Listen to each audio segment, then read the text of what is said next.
This is Coach Jason Ballard, and I'm a business wingman. Over the years, I've learned a lot from working in our family construction business, serving as a senior officer in the United States Air Force, and running 12 different organizations around the world. Many people helped me get to where I am today, and it's my mission in life to serve as a personal wingman to others. That's what this podcast is all about, providing knowledge, tools, resources, and mentorship to help people soar to their highest altitude. Welcome back to the Soar Higher podcast. This is your host, Coach Jason Ballard. Real privileged to be with you today. We've got yet another great episode in store for you today.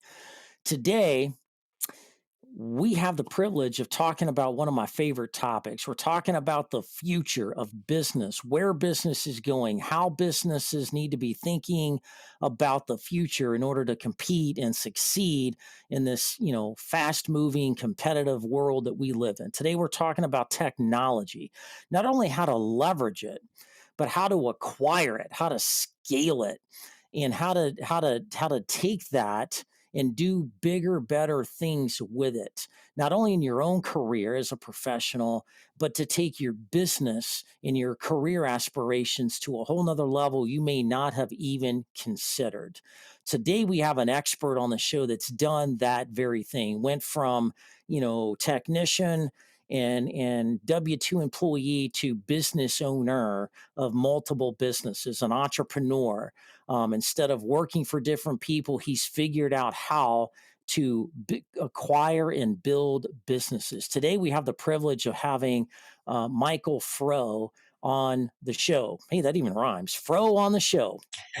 Let me tell you a little bit about Michael. Michael is an entrepreneur. He is an author. He is a keynote speaker and a 20-year technology veteran that has worked in mega tech giants like Lockheed Martin, IBM, Amazon, just to name a few, to away from the big corporates to owning his own companies, helping educate others through a framework he has developed, a proven framework of how to go down the path of getting into online and technology based companies, acquiring them, growing them, and scaling them to whatever level you want to do that. And he's helping people all over the world do that. And he's become an expert at it. So without further ado, Mike, welcome to the show, man. Hey, that's an amazing introduction. I'm impressed. Thank you for having me. Don't ask me to do it again. I might mess it up, but at least I hope I did you a little bit of justice. That sounded fantastic. Thank you so much for having me. Well, we're excited to have you on the show, man. You're doing some really amazing things out there that I think a lot of people are thinking about. The pandemic really shook some things up and got people thinking about how they can work, how they can provide their skills and talents to the world differently. Instead of working 40 hours a week for one person, they're working 10 hours a week for one, 5 hours a week for another. Some people went out and did their own thing, bought a franchise. I mean, there's a lot of people doing a lot of different things now, post pandemic. And so what I think would be helpful for the audience is a little bit of background on you, like a little bit of your history and background, and how did you figure this out? Why did you go down this path? And just kind of catch us up to speed on you. Absolutely. Yeah. So, maybe like a small slice of your audience, I came out of college in the engineering and the developer world. So I moved into software and I kind of came out back in the first .com and before the first .com explosion. And so worked for about 10 to 15 years as a developer, engineer, and consultant. And like many developers and engineers, I had a bit of a challenge to really identify with the career. And you go through what I always call these quarter life crises, where you just quit your job and you try and look for something else. And one thing that's hard when you specialize in something like engineering and development is it's very hard to switch careers because you're paid so well and you have such a specialized skill set. So every time I would step away, I would kind of come right back into the same industry, but maybe with a little bit of a different perspective. And what I didn't know at the time was I was just trying to find a way that I could take my corporate skills that were fantastic to have learned and working with teams And how do I pivot that into something that I was the owner of and I was in control of? And that's where I started to find that acquiring small software projects was a way to turn that into a career. And the result has been is I'm kind of working on the same projects I would be working inside of a corporation, except I own it and I'm the boss and I get to work with team members that I really enjoy working with. I get to talk directly with customers.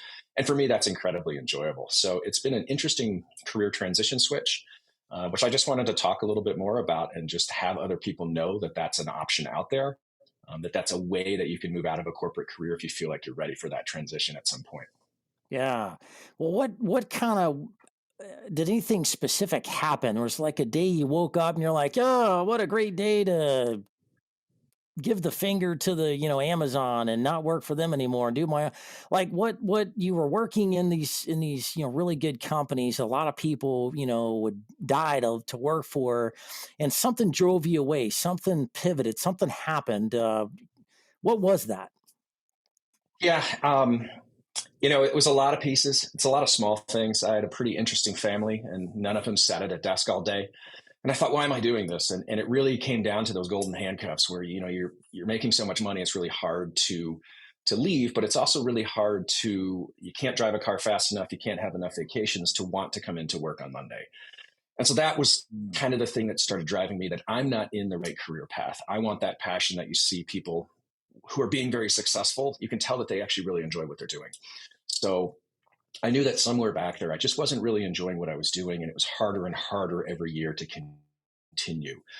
But I'd always heard, hey, if you want to get out of this, you need to start your own business. And I had tried that like many other engineers. And we all have this archive of projects that we worked on and that never worked. And we own 50 domains from the businesses that we tried to start. And what I never knew was that I could actually just go out and acquire the business, and it's already running. It's already got cash flow. It's already got product market fit. You've already got all the pieces that you need to start making money from day one. As soon as that clicked, it all made sense. And so to do that, it's a little bit like buying a house. You need money for a down payment. You need to figure out how you're structuring the business. You're going to figure out who's going to run it. Is it something where you're kind of buying a job, or is it something where you're going to have somebody else run it with you? That suddenly was something that really invigorated me. And it's a complete 180 from working in the corporate career where someone tells you what you're doing all the time. Now I have the option of I'm actually figuring it out every day. And that became the passion, and that became really invigorating. Yeah. Well, I've got a tech background myself, known a lot of technical people that, have had thoughts and idea. I do my own thing. I'll just kind of, freelance. I'll just kind of, do some different things. And many of them were just scared to take that leap. It's scary to cut, a guaranteed paycheck and benefits every month, right? And go figure out something new. So how was that experience for you? How did you overcome those fears and anxieties that come with that? Yeah, I can identify with that very directly because every time I did one of those quarter life crises and I quit my job, I didn't make the change, right? I was too scared Uh, to take that leap. I always ended up going back. So maybe I'd take a couple months off, and then a new opportunity would show up and it was more money and maybe I could move to a different state. And I thought, oh, that'll be cool. And I think that'll solve the problem. So I have the same issue. I had reached a point, so I had worked about 18 years and I had enough money, as an engineer, you can save some money. I had enough money to what I call kind of do the first retirement, right? So I'm approaching 20 years. I know I've got another 30 to 40 years of work, but maybe it's a career switch time. So for me, kind of approaching it with that mentality that maybe I'm going to close this first career. What am I going to do for the second one? And I really didn't know what it was going to be. And I slowly found this acquisition entrepreneurship idea, but that's a little bit of how I made that leap. It was by not actually telling myself this was going to be a big leap. It was just, I'm spinning down this part of my career and I'm going to spin up a new part. I just don't know what it is yet. yeah. Did you have like a mentor or coach or like a business colleague that may have known a little bit about this that gave you some advice and walked you through it, or do you just jump right off the cliff and yeah, screw it? I know I'm not doing that, so I'm going to jump off the cliff and do this and hope for the best. Or how did that work? I think the reason I'm on this podcast and why I'm talking about this more often is because I did not have a mentor. I did not know anybody in Hmm. this industry, and I never knew it even existed. And so I'm hoping, so I'm in my mid to late 40s. I'm hoping that Michael, who's maybe in his 20s or 30s, hears this And they don't have to switch right now, but they put this in the back of their mind that this might be a career path because I just didn't know about it. And I would have probably switched earlier. So hopefully somebody that hears this, is can use me as a little bit of an inspiration or a little bit of as a mentor that this is an interesting career path, especially coming from the developer and the engineering background. That's really cool, man, and that's interesting. A lot of times people are scared to, put their neck out there without, some kind of somebody to kind of follow in their footsteps a little bit. Um, because that's scary. But so, how did you come to the determination? So you're working in Amazon one day, or whatever company it was that was the last one you worked in, and you're doing your daily work and you know being the go-to guy and doing everything they ask you to do. How did you go from that to, there's this thing about acquiring businesses. Like, did you do research or how did you, I mean, there's a lot of different choices you could have made to transition in your career, but for some reason you went, bam, I'm going to go acquire some stuff and be my own boss and tell everybody to pound sand or whatever. Like, how did that happen? How did you kind of get dialed into that? Yeah, somewhere along the line, I started finding some podcasts about some of the online brokers that were buying and selling businesses like this. And so I took a very small leap. And this is usually a question a lot of people have. They say, should I jump all the way in and buy a really large business with all the cash that I have? Or should I try something small and see if I like it? So what I did is I tried something really small. I bought a small 5-figure business. It's something I could run on the side after work. And it was just like an Amazon associate site where I'm just getting referral money if somebody clicks through my links to buy some of the products. I Okay. really enjoyed the acquisition process. I really enjoyed learning about all the different pieces that of how the business runs. And I saw, okay, this is something I'd be interested in doing. So the next step was, all right, let me take the money that I've saved, figure out how much I can acquire. And I started reaching out to online brokers saying, this is my background. This might be what's good for me. Do you see any businesses that look like this? And that was it. Went off and running from that. So yeah, I started as like a small acquisition just to see if it fit my lifestyle. And then after that, I kind of 10x'd it and bought a much bigger business. And that immediately became my career. All right. Well, that's interesting. Did you bootstrap all this yourself? Like, you like squirrel all these nuts you collected over time and kind of build up a nest egg, and you just kind of, slinging Benjamins out there to pay for stuff, or did you work with equity folks or banks for loans? So what was your path for doing this? That's a great question because it is one of the most common questions that people have. I've actually put a little video series on my site about the 4 questions that I get all the time. And one of them is, how do I finance this? So for me, I had the savings to be able to start it. And it was also 10 years ago when the online business acquisition world was very, let's not say immature, but it's not as mature as it is today. Today, you do actually have some financing options. There are a few lenders that are coming into the space. In fact, even the SBA now does loans for online businesses. So we are starting to find ways that you can layer in financing, much like you would do with real estate or other asset purchases. So it's not something where you have to bring all the cash yourself, which hopefully is kind of encouraging for your listeners that you don't have to suddenly have 6 or 7 figures to go out and replace your prior career. So there are different ways that you can layer this together. But I will say, much like buying a house, you want to be bringing 20% down payment to this and having that cash available. So again, if you're listening to this and thinking maybe acquisition entrepreneurship is something I'd like to do 10 years from now, start saving and having that on the side. And that will really make that transition a lot easier because you're going to have that cash and prove kind of, you can show the SBA that you have cash sitting on the side. You can show a seller that you actually have cash and you're not just a buyer that's, can't close because they don't have the funds to do it. Yeah. Well, I think that's a very important point. I want to kind of talk about that for a quick minute because a lot of people can be a freelancer, can be on their own business, can do their own thing, regardless of what industry. You're in the tech space, but landscapers, lawn crew people, window washers. It doesn't really matter.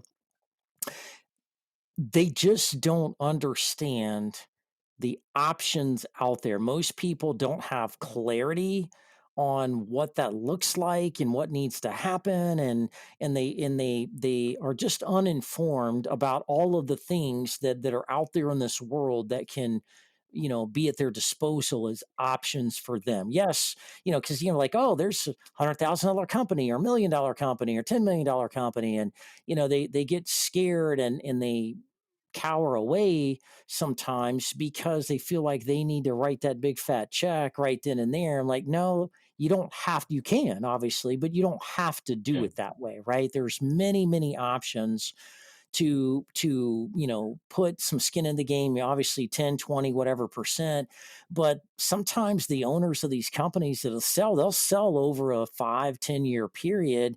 The seller usually just wants to get out of the business. They're ready to transition, they're Right. ready to retire, they're ready to do whatever. They'll go to their next, business venture they thought up yesterday in their garage or whatever, and they want to do some different things.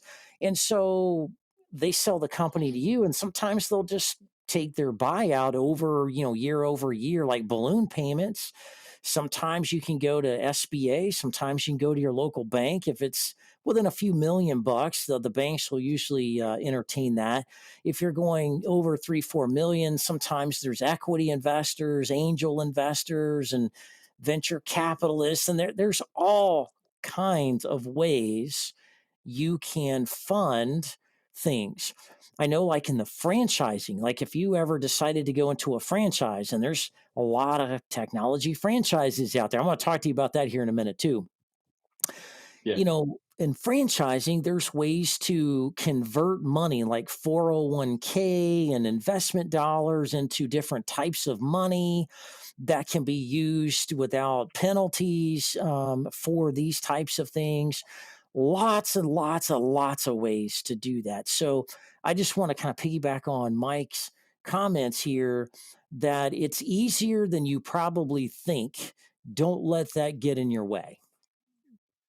Any other things to add to Absolutely. I that? think a lot of it, yeah, it comes down to a lot of, and maybe using the term financial literacy isn't exactly perfect, but the Yeah. more you can be exposed to other people and how they are doing things, right? And that includes listening to podcasts like this. The more you can be exposed to how people are structuring deals, how people are looking for different ways to do their career, it builds that financial literacy and gives you that confidence to say, maybe I can work with a bank and make that introduction so that if I'm looking for a business, they know who I am. So yeah, just like you said, getting over that comfortability that you can do these kind of things. It doesn't always have to be a W-2. You don't always have to ask somebody for a job. There's a lot of other ways to do it. Awesome. There's also people that are business brokers out there, right? Right. There are, think about residential real estate, right? You want to go buy a house next week. You go to, most people go to some local real estate, agent out there in the local area. They ride around in the car. They find the house they want. They, broker the deal. They move on, right? There's business brokers, business agents that do similar things, right? They know what's on the market. They have like an MLS for commercial, businesses, and can talk to you about all of those options and opportunities that exist out there, and kind of walk you through some of these things too. Again, options that are out there for you to be informed. And I think the key that Mike is articulating, and certainly myself, is get informed. Yeah. Options are out there. It's not that difficult. Right. That's kind of, I try and write. So there's online business brokers, right? So there's a lot of brick and mortar business brokers, and now there's a pretty good industry of online business brokers. And when I was doing this, most of the information put out was from the brokers, right? So it's from their point of view. And that's kind of why I started writing, because I thought, hey, I'm mostly a buyer, I'm mostly an acquirer. What's the point of view of us on that side, and then what's the point of view of the sellers, because a lot of sellers, this is a big financial opportunity for them, and they're only going to get one, maybe two of these in their lifetime. So I wanted to get a voice of that out there as well. So now you're starting to see there's information from the buyer side, the seller side, and the broker side. And just like real estate, you're learning more of how this process works, so you're not figuring it all out on your own. So just like you're implying, do your research. I mean, you can read my stuff. I've got links out to all the other people that I know that are doing this to try and help understand, so you can learn from our mistakes. And you'll still make mistakes, but hopefully there'll be different ones, and then I can learn that from you. But it is, the more information that we can get out there, the more podcasts like this we can talk about, hopefully helps bring some of that stress level down so that people are more confident to move forward. Yeah. And one thing that's really, really cool about you and what you're doing and how you're doing it is, you've done this many, many times and you've been super successful, but now your mission is to do what? Helping other people do these types of things. So talk to me about how you went from buying other people's businesses to growing, scaling those businesses to now I'm going to, focus my passion and energy in helping other people do these same things as well. What happened there? What flipped that switch and got you going that direction? Yeah, it goes a little bit back to not having a mentor. I felt that that would Okay. have been something I really would have benefited from. And I really enjoy writing, and I kept getting the same, like I said, the same questions from my friends and colleagues. Because, when you meet me from the outside, this is, let's say, pre-pandemic, right? I don't go to an office. I'm kind of on the beach half of the time. We do a lot of vacations, and so people are going to say, "What in the world are you doing?" Well, I acquire businesses and I get them running. They're all online, and this is what my career looks like. And so people would have a lot of questions about that because, it sounds pretty awesome and they want to know, how do I get into this? So somewhere in there, it finally sparked on me, hey, if I enjoy writing, I want to help mentor people. Why don't I start writing about this just to get some perspective out there? And I was stunned with the traction it got because there are a lot of people like I used to be where we're in a corporate career. We've done a lot of really cool things. We really enjoy the technology, but we're not really looking to do another 20 years in technology. We know the IT world is pretty strong on ageism. It's fairly celebrated. Nobody seems to find a problem with that. So, finding a career where you can keep going up until, let's say, a retirement age in a tech company is pretty difficult. And that's where a lot of engineers start saying, "So, what's my off ramp? Is it going to be real estate? Is it going to be starting my own business?" And so I keep saying, this is a third route. You can acquire a business from someone that's already got it running. So that was kind of the impetus of me getting started to talk about this, to write about it, and try and help other people along. When people reach out, I've been able to, like we were talking earlier, help a few people that are concerned about, like, how do I make this jump? Well, let's figure out how much do you make. So if you want to make that exact amount of money, well, what size business do you need to buy? And so we just kind of put those two things together and say, this is where we need this much cash, we need to find this much financing, and then we got to go find the business. That's really rewarding for me. And yeah, I found that actually talking about it and helping other people kind of transition into this career has been incredibly rewarding. Yeah. So how long have you been doing the, I want to call it brokering of helping people find the businesses, buy them and transition, a transition broker in tech online business space. How long have you been doing that now? I like that term. That's a good term. I might steal that from you. I think I started a little bit I'll before the trade you for that pandemic. though. I like it. Yeah. I like I'm it. going to trademark Um, it. Yeah. I think I put some of my first articles and did some of my first podcasts, probably the 2018, 2019 timeframe, and then everything changed in 2020. And I had to look at it and say, hey, I've only been doing this for about 8 years. How is this going to go through a different market? And then it was good to see that we did fine through the pandemic. It's fantastic when your business is already remote and everybody else has to transition. Hey, we were, we were remote before it was even cool. So it wasn't a big deal for my Right. companies. But yeah, so it's been, let me see, we're in beginning of 2024. So maybe 6 years just trying to get out. And there's always the challenge when someone's doing something, it's very hard to also take the time to educate, right? And Yeah. we hear about this all the time is if it's a guru that's online that's putting videos out every day, they're probably not doing what they're talking about anymore. And so that has been a big struggle for me is I'm trying to run these multiple companies and educate at the same time and be a good husband. So it's a lot going on. So I try and get as much out as I can, but have done a lot better with when people just reach out and say, "Hey, can I ask you a few questions?" That works out really well. That's awesome, man. Yeah, it's tough. I mean, running companies and then, helping other people go through that process. So, um, talk to the audience a little bit about the process. Like what, um, What are some of the key indicators that somebody, needs to be paying attention to that may make them uh, a candidate that's ready, right? There are a lot of people that Right. have thoughts and ideas, and but there are certain things I think that are indicators that they're ready, their mindset's focused, they're going to follow through, they're going to have the discipline or whatever they need to do to move forward. So walk people like so if I was interested in, acquiring an online company, take me through your process. Right. Yeah. So one of the first things we talk about is, so what's your specialty? What makes you a unique buyer? And what is your competitive advantage? Right. So easiest thing, let's look at what you've done.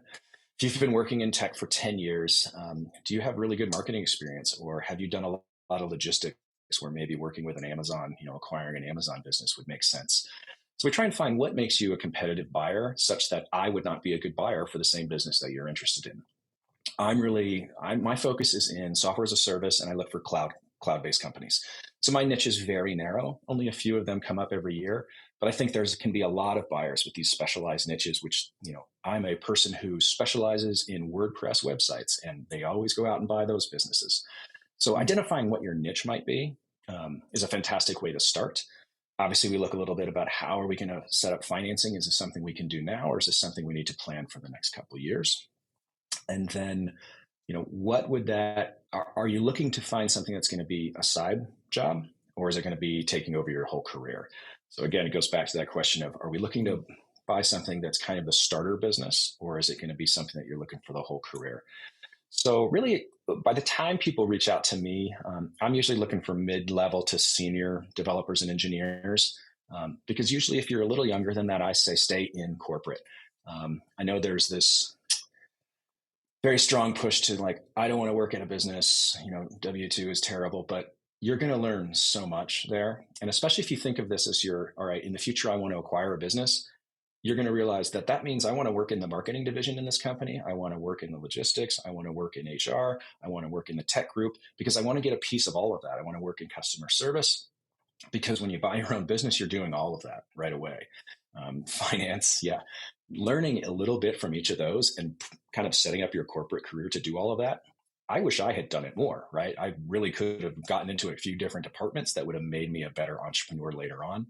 So if you haven't hit that mid level or senior level, I would say stay with the company, move different companies, move different departments, learn a little bit more about how projects are run. And then in that middle to more senior time, you could look at switching. And so those are some of the things that I kind of bring up right away. And then we go from there. Man, that's really good advice. When you're young, in your 20s and you're just starting out, you need as much experience as you can possibly get, right? And the best place to do it's in a Yeah. pretty good size, company where there's, HR departments and IT departments and finance departments, because you need to learn how all of those things interact, how all the parts and the pieces come together, especially in technology. Technology, I was told one Yeah. time, and I think it's very, very true, that technology, regardless of what kind of technology it is, it's like fabric that weaves the organization together and connects the organization in all kinds of different ways, right? And Right. I think that's really, really true. Um, and you need to One understand thing, how all the parts and the pieces work and come yeah, together. And the only way you really understand those dynamics of how the business works and where everybody plays a part in making the business work together, as well as the technical, functional components of that, is critical. And the better you can understand that yeah. at a kind of a macro level, the better you're going to be able to implement that on a micro level in a very, intentional manner. So, um, the other thing Do you mind if I I would, switch that too? yeah, go ahead. And I'll switch it. Think of who your customers are going to be. They're going to be those companies that you left. So you need to understand why projects take so long to get approvals. How do you get, who's the person you need to talk to actually get the financing to buy your product? You're not going to know that if you haven't worked inside a company. So it's on both sides. One, it teaches you how to run your business, and it teaches you how to sell to your future customers. So I always encourage people stay corporate as long as you can, as long as you can tolerate, because when you turn around, those are the people you're going to sell to right away, assuming that you kind of get into the same type of business. But that's another key factor that I think people overlook is if you're going to be trying to get into those higher profit margin things, it's not going to be selling $9 things to consumers. You're going to be looking to try and sell 4 or 5 figure things into businesses. Yeah. Yeah, that is an excellent point. I'm so glad you brought that up. Because people kind of sometimes people leave, screw you guys, I'm out of here, I'm going to go do my own thing, and then they get stuck, and they're like, well, you should be taking advantage of your networks and people Yeah. very well, and they sometimes shoot themselves in the foot in that process. I know somebody in the coaching business that was in a big, corporate environment in HR doing training and, I don't know, mentoring, coaching, whatever, and then left kind of burned some bridges when they left, and then missed out on all these opportunities. And then a couple years later, some people came and went. She had that opportunity to come back into that company and do some things. But she told me later, in that 2 year period of time, I've missed out on probably a couple $100,000 worth of opportunities. Yeah.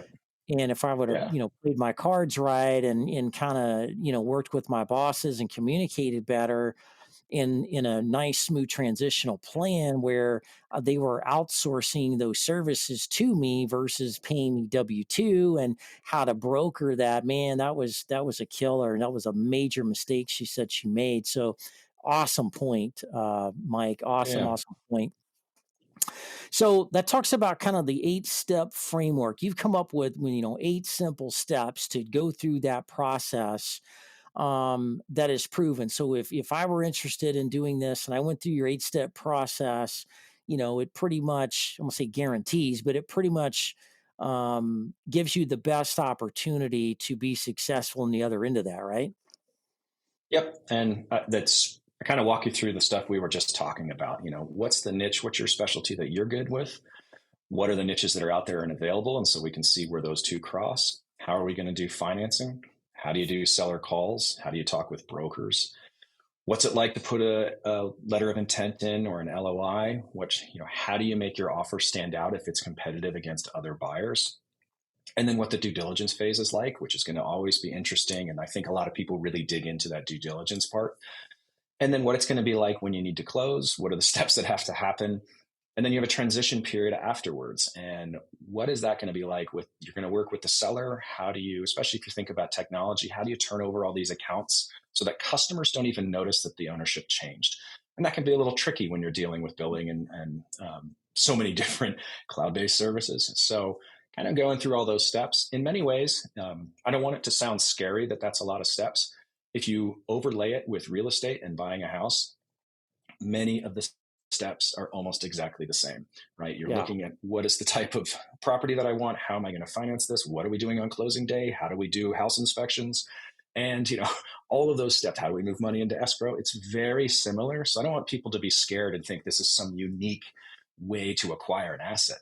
They're very similar. And there's just some specifics that are slightly different, even between brick and mortar and online businesses, that you just have to be aware of. And it's something that, mentors, anybody can help you with. Yeah.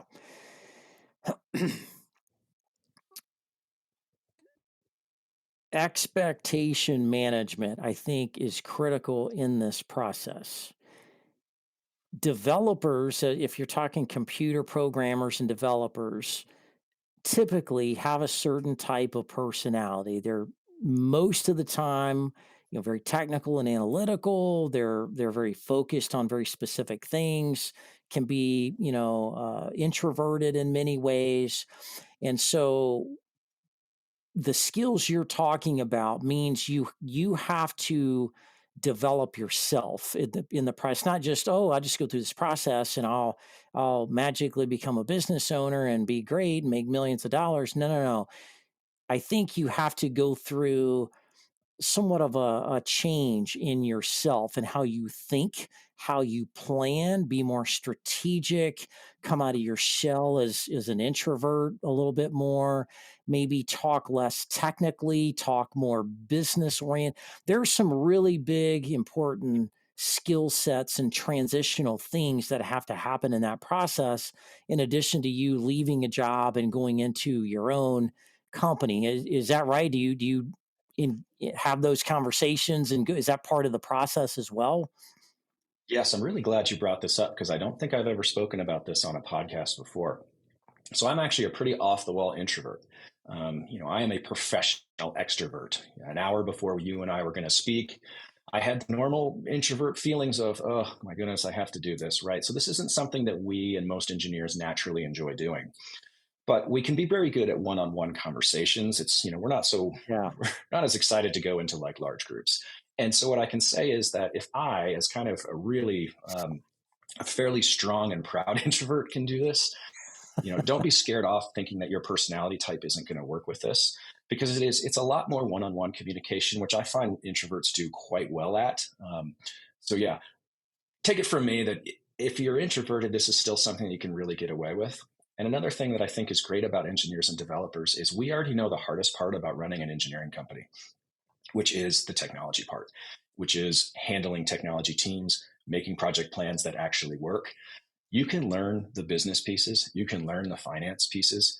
If you look around at everybody that runs businesses, there are a lot of people that you honestly can't believe they can even run a business and they can file taxes on time and the thing hasn't collapsed, right? So if they can run a business, you can certainly do it. Plus, you already know the hard parts. And so that's why I'm always kind of speaking a lot to the IT industry. You Yeah. know the tough stuff. We can learn how to run a business, or you can hire somebody to be accounting and marketing. You know the hard part. You already know how to talk to people because introverts actually can be very good at that if it's a one-on-one conversation. So there's a lot of skills I think that people have that they may not realize are actually really strong assets. And we just need to talk about it and kind of bring that out. So I'm really glad you brought that up because I've never spoken about how introversion and how strong it is in engineering can actually be a positive and an asset in this kind of a professional career. Yeah, you bet. I've got a client. Actually, he was the client I was working with right before this podcast. He's a software. He has about a 10-person software company. They do custom stuff in the healthcare industry, and he's your traditional, IT software guy, very soft spoken, introverted, super smart, guy. He took over the business. He worked in it for the owner many years ago, and there was an opportunity about 6 7 years ago for him to take over and be the owner himself, and he did. And the skills that he has, because he's so easy to talk to, right? As an introvert, he likes talking with people. He's a very people oriented person. If you give him like a disc assessment or predictive index or any of the kind of personality type assessments, he's very much a people person, but it's in a very one-on-one conversation or Yeah. very small group, kind of a quieter setting. You put him out there in the middle of 100 people in a big networking event, and he's not going to be the life of the party kind of guy, right? He likes kind of the one-on-one and more intimate conversation, likes to get to know people really well. But the value that brings, especially working in the healthcare industry where people are very thoughtful and caring and they're just there to serve and make people better and heal people and bring them joy again and from all their aches and pains of whatever their health issues are, is that creates a very trusting person. Like people love this guy. Oh, they see him in the hallway. Hey, there's so and so. Oh, hey, how's it going? How you doing? And people trust him a lot faster than they trust, other types of people, because he's very just down to earth, very genuine, very sincere. And so, point being, if you're listening to the show and you're kind of an introverted person, you don't like to be around a lot of people, you're maybe more analytical or technical focused, and you like kind of being the expert in your lane, you don't have to be, the next Donald Trump to make it out there in the world. You don't have to be the biggest personality. You can, as Michael is talking about, be a very successful person as an introvert and use those skills. Those are really unique skills that people really feel warm to when you're talking with them. You put them at ease. There's this comfort factor when, very even keel, nothing really kind of affects you one way or the other. That's a powerful trait to have in business, because what's the number one people thing that people fear is being sold, being telemarketed, being hit up on email, or all this, crap that we get hit with every day, right?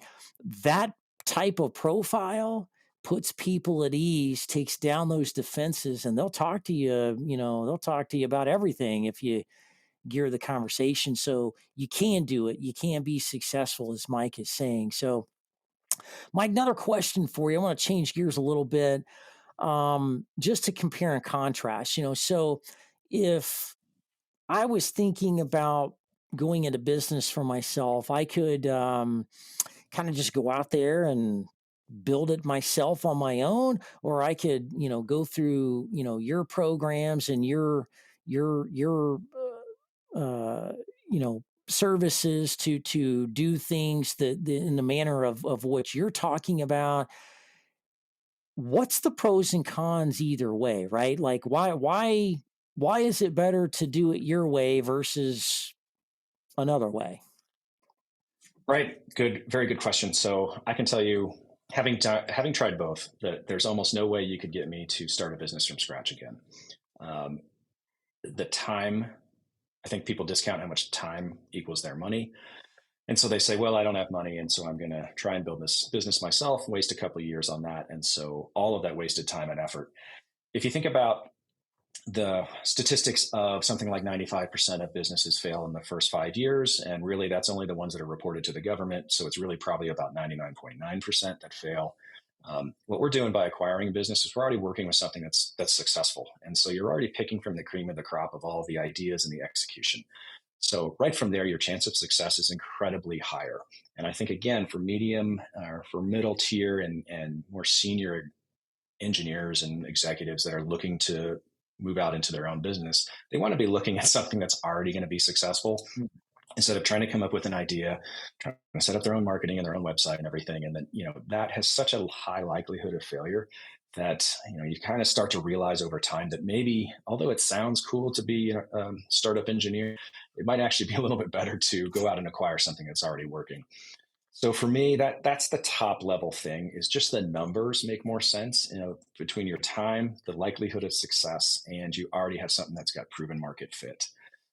From there, you can kind of go, there's some pros and cons whether you want to look at buying a brick and mortar business, which is going to have more physical assets, but it's also going to be a little bit more complicated because you probably have inventory, maybe some more employees than you would have for an online business, which again doesn't really have any physical assets, but might be a little bit easier and smoother to run.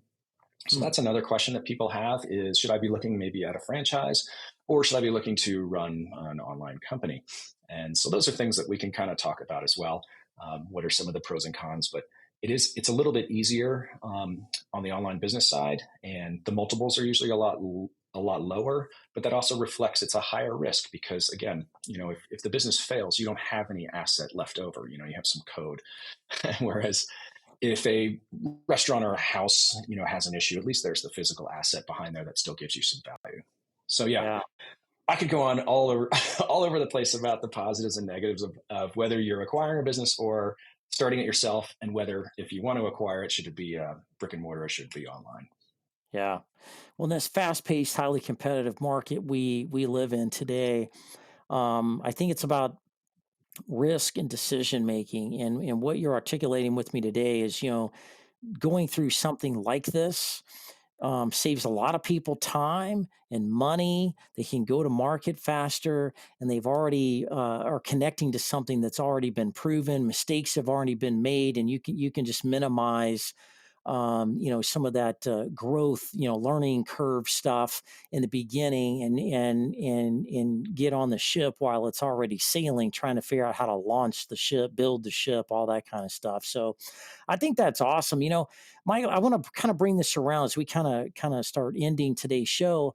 I want to bring this around. There was a point where you were, a young man, a professional, computer programmer doing some really great things in some great companies, making a big difference, to an individual contributor, W 2 employee, to where you are now.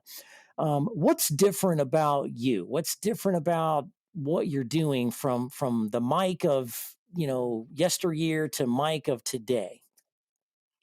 Right. So the thing that I notice every day is that I'm working on projects that I actually really want to be working on. When you are accepting projects that a company is doing, I had, maybe it was just me, I had a very long string of projects that never saw the light of day. When I first started, I was in an R&D laboratory. So as you know, R&D, a lot of stuff that you create, so you demo it to someone and they're like, hey, that's cool. And then you never touch it again. That was a little bit disheartening. So that kind of continues in the corporate world as well. Is a lot of projects that just have to be run because we have to spend the dollars. There's no actual interaction with the customer. So now when I see a business that maybe is for sale or someone approaches me, the first thing I think of is, would I enjoy running this? I haven't even looked at the finances. There are definitely people that they take the numbers, they throw it into a spreadsheet and it says yes or no, should I buy the business? Yep. For me, it's, is this going to be fun to run? Am I solving like a real mission in the world that matters to me? Who are the customers going to be? So one thing, even to jump a little bit back to our engineer introvert conversation, remember that like if you buy a company that's a tech infrastructure company like I like to run, you're going to talk to other engineers. So you're right back talking to the people that you hang out with all the time on your own projects. So for me, the difference is I'm working on projects I really like. I get to build a team and manage the team the way that I wish I was managed in the corporate world. My whole team is probably all introverts as well. We work everything asynchronous. We don't do any standing meetings. Didn't even know what each other looked like for years. So for introverts and engineers, like that was a perfect setup, and that's what I Yeah. wanted to create. So I get to work on projects I like, create the teams that I like, work with customers that I enjoy, and it's because I get to pick the projects. So that's another huge benefit to this. First being told, hey, for the next 6 months, you got to work on this bank application that nobody's going to use. And, then 6 months from then, you'll have to figure out something else to do. Wow. Uh, I love it. I love your story. You're a great example of how to leverage your talents and skills that the good Lord gave to you in so many different ways to make a positive impact, and to just live the life you want to live. You made a conscious decision, like, I'm just going to live my life this way, and this is what I'm going to do, through quote unquote work, to make money, to pay the bills and live, the other, aspects of my life, and buy the kind of car I want to buy, or go on whatever trips you want to go on, right? I mean, you decided this was how I'm going to live in this world, and this is what makes me happy. And I think um, that should empower people, right? You don't have to just do the daily grind. You don't have to just Yeah. take orders. You have a lot of opportunities and options in this world, and you certainly have figured out how to do that. Coming from the technical aspects of the market, and really doing really really well. So thank you so much for being on the show. Um, how do people connect with you? People want to learn more. They want to understand more about your 8-step framework. They want to, maybe work with you, or maybe acquire a company themselves in a similar manner. What's the best way for them to get in touch with you? Right. So, lucky when you're in tech, you buy your own name as a domain. And so I bought it like 20 years ago. So I still have that out there. It's Michael, and it's spelled Frew is the last name. So it's that.com. I run a couple newsletters. I run a newsletter for buyers that are like myself on the buy side. And I run a newsletter for software engineers that might realize they're going to sell their company, and trying to help them understand this is what we're looking for, because a lot of times it's very different than what you think you should be doing. So Yeah. try and tackle both sides to help educate people. But yeah, starting at that site is probably a good way to, and then just reach out from there. There's plenty of ways to contact me from there. Okay. Well, we have a lot of your information as well. Just want to make sure we put that out there and we get it all correct. We're going to take all that. We're going to put it in the show notes of the podcast, so people can, go in there at will, and capture that, and call you, email you, whatever they need to do. to learn more. Mike, thanks so much for being on the show, man. You were a great guest. I mean, you're just doing some really phenomenal things and just really empowering people to think differently. Give yourself permission to just get outside of your day-to-day stuff and think about things differently in ways that may work better for you. Right, a lot of options, a lot of opportunities, whether you realize it or not, they really are there. And I think you're a great story, a great testimony of those principles. And so thanks for all you do. Thanks for helping all the people that you help with not only technology, but just go through these things and get out of wherever they're at that may not be the best for them, and go to a better place. And so real privileged to have you on the show, and we maybe would love to have you back to talk more about some things on another episode. I've got a lot of ideas from today's show, but that's it for today, folks. Next week, another action packed episode for you. Next week, we're going to be talking about how to successfully lead your organization through adversity, conflict, change, and growth without killing everybody in the process, right? That's really important in this today's world. You won't want to miss it. Have a great week.